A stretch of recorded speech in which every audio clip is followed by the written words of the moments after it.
Hello दोस्तों, आज की इस वीडियो में हम जानेंगे कंपनी की एनुअल रिपोर्ट के बारे में कि ये क्या होती है और इसके क्या क्या कंपोनेंट्स होते हैं। साथ ही हम ये भी समझेंगे कि इंटरिम रिपोर्ट्स क्या होती हैं और एनुअल और इंटरिम रिपोर्ट्स के बीच में डिफरेंसेस को भी समझेंगे। कोई भी पब्लिक कॉर्पोरेशन या ऑर्गेनाइजेशन एनुअली एक डॉक्यूमेंट पब्लिश करती है अपने शेयर होल्डर्स एंड क्लाइंट्स को ध्यान में रखते हुए, जो कि एक तरह का स्टेटमेंट होता है जिसको कंपनी के मैनेजमेंट डिपार्टमेंट इशू करता है। उस डॉक्यूमेंट में कंपनी की पास्ट ईयर की परफॉर्मेंस, फाइनेंशियल कंडीशन, उसके missions, business operations and achievement से रिलेटेड सारी इन्फॉर्मेशन प्रोवाइड की जाती है। उस फाइनेंशियल डॉक्यूमेंट को एनुअल रिपोर्ट कहा जाता है। सिंपल वे में कहें तो आप किसी भी कंपनी की एनुअल रिपोर्ट देख के ये जान सकते हो कि लास्ट ईयर में उस कंपनी की सिचुएशन कैसी रही है। एनुअल रिपोर्ट में एक तो ट्रेडिशनल एनुअल रिपोर्ट होती है जो ईयरली बेसिस पे ऑर्गेनाइजेशन के अचीवमेंट एंड परफॉर्मेंस का ओवरव्यू होती है।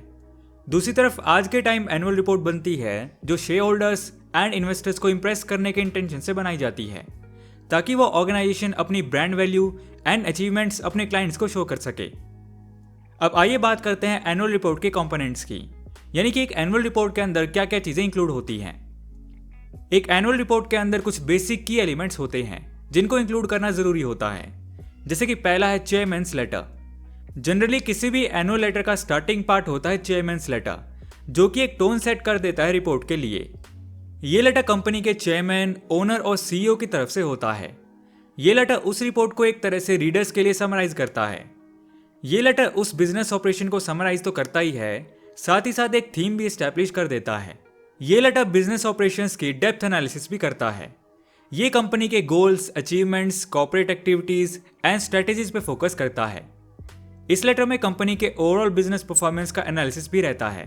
इसके साथ ये letter consumer trends, recent scandals and market की कंडीशन के अकॉर्डिंग कंपनी के लिए जो रिस्क एंड चैलेंजेस हैं उनकी भी बात करता है। नेक्स्ट पॉइंट है बिजनेस प्रोफाइल। बिजनेस प्रोफाइल किसी भी कंपनी का बेसिक एलिमेंट होता है। ये बताता है कि कोई पर्टिकुलर कंपनी या ऑर्गेनाइजेशन रेवेन्यू कैसे जनरेट करती है एंड लास्ट ईयर उसने कितना रेवेन्यू जनरेट किया। इसके बिजनेस प्रोफाइल में कंपनी के लिए जो रिस्क फैक्टर्स हैं, जो कंपटीशन है एंड लास्ट ईयर में कौन से मेजर चेंजेस हुए हैं, इन सब चीज़ों को भी डिस्क्राइब किया जाता है। अगला पॉइंट है फाइनेंशियल स्टेटमेंट। इस सेक्शन में कंपनी अपने फाइनेंशियल स्टेटमेंट देती है, जिसमें balance sheet, income statement, statement of cash flow and statement of share holders include होता है। और भी ज़्यादा डिटेल में फाइनेंशियल स्टेटमेंट दिया जा सकता है एंड दिया भी जाता है, लेकिन ज़्यादा इन्फॉर्मेशन ओवरलोड नहीं होना चाहिए, बिकॉज रीडर्स फिर उतनी सारी चीज़ें नहीं पढ़ते हैं। इसलिए सारी कंपनीज अपने इंडस्ट्री एंड साइज के अकॉर्डिंग इंफॉर्मेशन डालती हैं एनुअल रिपोर्ट में। नेक्स्ट है मैनेजमेंट एनालिसिस।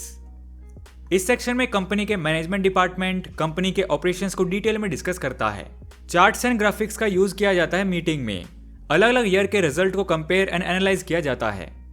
तो एनुअल रिपोर्ट में एक फाइनेंशियल ईयर में किसी कंपनी की सारी डिटेल्स का डॉक्यूमेंट होता है जिसको वो कंपनी पब्लिक में जारी करती है।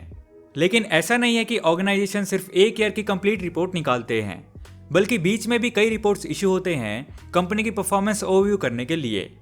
फॉर एग्जांपल, अगर 3 मंथ्स और 6 मंथ की परफॉर्मेंस के फाइनेंशियल रिजल्ट को ओवरव्यू करने के लिए रिपोर्ट बनाई जाए तो ऐसी सभी रिपोर्ट्स जो 1 ईयर से कम टाइम पीरियड के लिए बनाए गए होते हैं उनको इंटरिम रिपोर्ट कहा जाता है।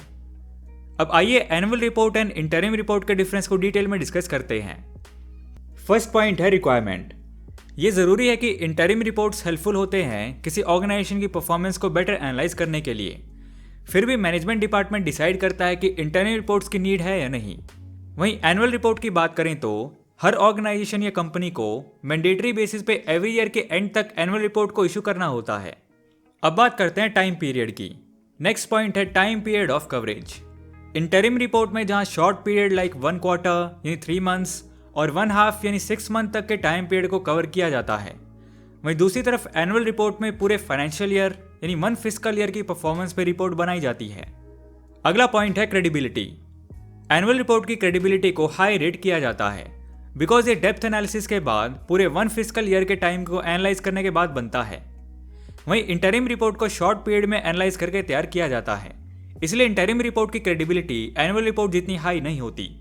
नेक्स्ट बात करते हैं ऑडिट्स की। एनुअल रिपोर्ट या फाइनेंशियल रिपोर्ट को सेबी के रिक्वायरमेंट्स के अकॉर्डिंग और कंपनीज एक्ट के अकॉर्डिंग ऑडिट किया जाता है। वहीं इंटरिम रिपोर्ट को यूजुअली ऑडिट नहीं किया जाता। एंड लास्ट पॉइंट है on the basis of information. Annual reports में इंफॉर्मेशन काफ़ी ज़्यादा एंड डिटेल में प्रोवाइड की जाती है। वहीं इंटरिम रिपोर्ट में टाइम पीरियड कम होता है, इसलिए इंफॉर्मेशन को ब्रीफली रखा जाता है। तो ये था annual report and interim reports and दोनों के बीच का डिफरेंस। आई होप आपको टॉपिक समझ आया होगा। आज की वीडियो में इतना ही, मिलते हैं नेक्स्ट वीडियो में। सो दोस्तों, वीडियो पसंद आया तो लाइक एंड शेयर करो यार, एंड नए हो तो इस चैनल को सब्सक्राइब कर लो, क्योंकि मैं ऐसी वीडियोस आपके लिए लाता रहूँगा। And thanks for watching.